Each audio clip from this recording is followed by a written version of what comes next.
Welcome back to the second module in the NYSCJA Safety Judges Certification course. In this module, we will review the New York State defined deductions. In Module 2, we will cover the New York State deduction definitions, bobbles, deduction guidelines, and finally the assessment. Let's begin by reviewing the New York State defined deductions. Out of bounds is a 0.5 deduction that will be assessed per occurrence for an athlete that makes contact with one or both feet outside the competition performance mat. Understand that when we refer to one or both feet, we are talking about the entire foot goes outside the mat, not just a heel going off the edge of a mat. A drop is a 1.5 deduction. It's an individual stunt, pyramid, or toss that falls to the performance surface. A top person or multiple bases or spotters land on the performance surface. When we're referring to a flyer hitting the ground for a drop deduction, we're talking about a body part that forcefully is hitting the ground.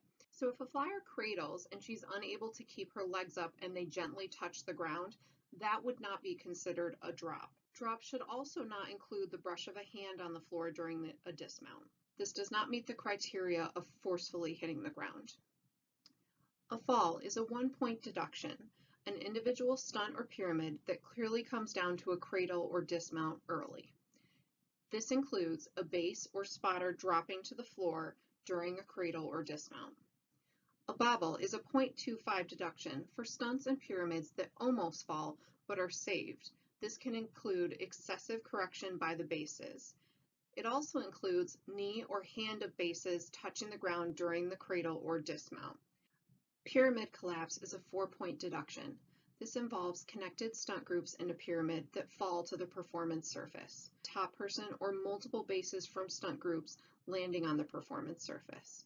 When multiple deductions should be assessed during a pyramid, then the sum of those deductions will not be greater than 4 points. Please note the essential element in this definition is multiple drops occurring during the pyramid sequence, meaning top people or multiple bases hit the floor. Also note that if multiple falls occur within a pyramid sequence that would result in deductions greater than 4 points, only a single pyramid collapse should be assessed. Tumbling drop is a 1.5 deduction. This involves an individual's torso, head, neck coming in weight-bearing contact with the performance surface. The individual does not complete the skill. Some examples to help clarify are built within this definition. For situation A, a punch front does not complete rotation and lands on the bottom. This would be a deduction. Situation B, a layout completes their landing, then falls to their bottom. No deduction would be given because the skill has been completed. However, please note that points may be deducted in situation B under transitions. Tumbling fall is a 1-point deduction in which the individual's elbows and/or knees come in weight-bearing contact with the performance surface, and again, the individual does not complete the skill. Please note the difference between the body parts required to hit the ground is what qualifies them as either a drop or a fall. Also note that another requirement of these deductions is that the skill has not been completed.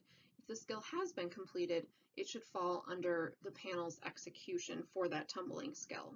A tumbling touchdown is a 0.25 deduction in which the individual's hand or hands touch down in tumbling after completing an airborne skill. I want to place emphasis on the fact that touchdowns can only occur during airborne tumbling skills. Touchdowns cannot occur during back handsprings, for example. I also would like to note that tumbling collisions are not an NFHS violation or a New York State defined deduction, so you cannot take off for tumbling collisions in New York State CHEER at this point. Because there's still room for interpretation in the state definition for bobbles, we will devote time to developing this understanding through examples and non-examples videos. Please note that you have access to these videos on the state webpage at leaguelineup.com/NYSCJA, where you click on the Safety Education Videos tab. The password is all lowercase NFHS. Pay attention to the definitions given in the rubric directions for bobbles. In this video example, pay attention to the right side of the pyramid.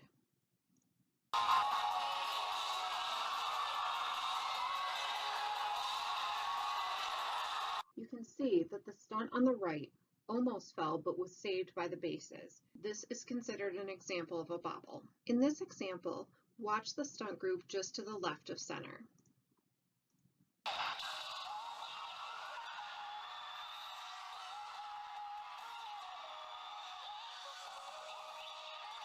You can see that the bases use excessive movement to save the stunt, so this is also an example of a bobble.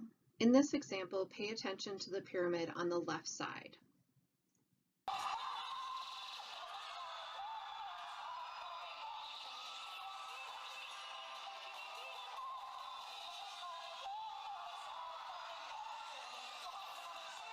In the left side pyramid, the bases struggle to keep the flyer up.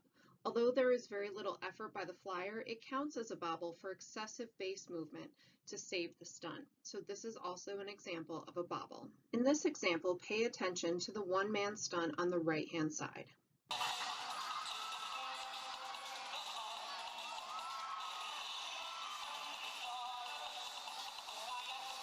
The one-man flyer on the right has a slight balance check with her arms, but this is not enough to be considered almost falling, so therefore it is not an example of a bobble.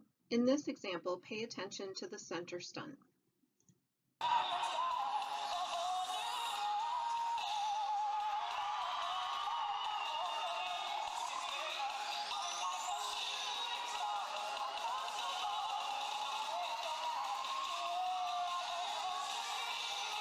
In this example, the center flyer loses her leg position, but does not almost fall. It is simply a technique issue that should be evaluated in execution. Therefore, this is not a bobble. In this example, pay attention to the center stunt.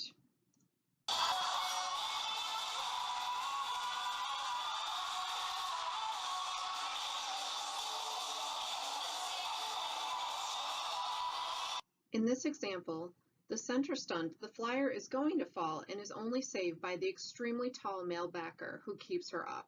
Because she would have fallen, this is considered a bobble. In this example, pay attention to the stunt group left of center.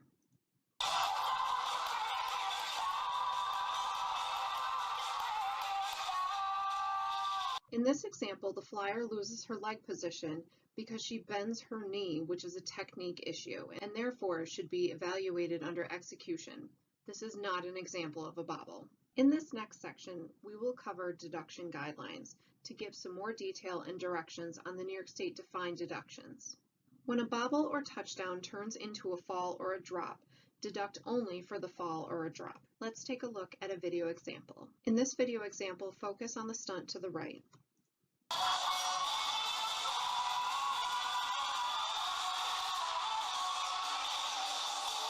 Notice the flyer tried to save the stunt several times, which would be a bobble, but ultimately she falls.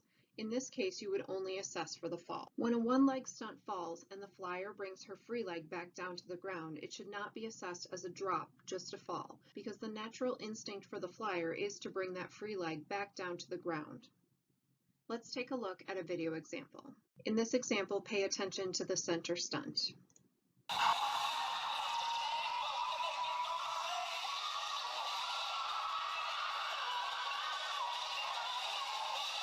In this example, the center one-leg flyer falls out of the stunt and catches herself with her one leg.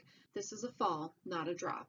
When a single stunt group falls, then puts the stunt back up and falls again within the same sequence, there will only be one fall assessed within a single stunt group. Let's take a look at a video example. In this example, pay attention to the stunt group on the far right.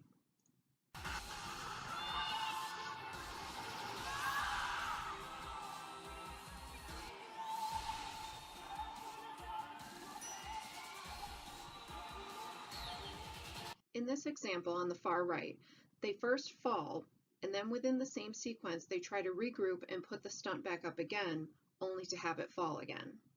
In this case, you would only assess one fall. Next, let's discuss double jeopardy for performance errors. When an NFHS violation occurs in tandem with a New York State deduction, only the state deduction will be assessed if it is determined by the safety judge that the deduction caused the safety violation. If the determination is made by the safety judge that the deduction did not cause the NFHS safety violation, then 5 points will be assessed. For example, a bracing flyer drops so low that they become inverted, causing them to fall. The violation caused the deduction, so the 5-point violation will be assessed.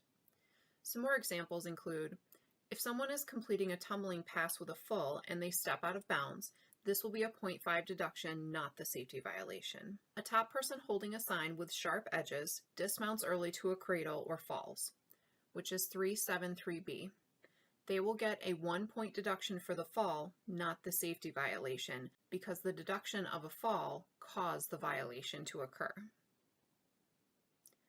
Another example, a top person loses their balance and their upper body falls forward and becomes inverted during the fall. They will get a 1-point deduction for the fall, not the safety violation for the inverted flyer, because again, the fall caused the violation. Please note on the first example, 386 only applies to twisting airborne tumbling that steps out of bounds. Non-twisting airborne or non-airborne tumbling that steps out of bounds is not a violation, just a New York State deduction. Also note, this does not apply to choreograph violations. If a choreograph violation occurs with a deduction, both will be assessed. The following are clarifications from the State Cheer Committee. A flyer is cradled, then after they are caught, the group begins to transition too quickly, so the flyer falls to the floor. The state has ruled that the stunt is not complete until the flyer is placed onto the ground, so this is a stunt drop. As mentioned previously, tumbling collisions are not a violation and are not defined as a New York State deduction at this point, so this would fall under transitions. Finally, unintentionally landing on your side, for example, you're doing a twist down and you only come around 3/4 of the way, this is not a violation or a deduction, it falls under execution.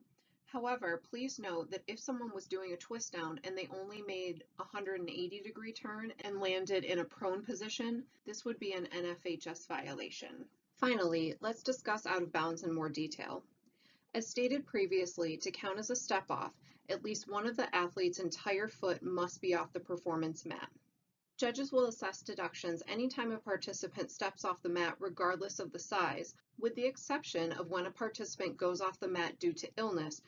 9 panels is only required for states. For all other competitions, it's the competition director's responsibility to communicate the number of panels being used at their competition. This is why you're still going to deduct if there is a step off the side of the mat when there are less than 9 panels. In terms of the exception of a participant going off the mat due to illness, New York State does not want to encourage athletes to continue performing when they are ill or injured.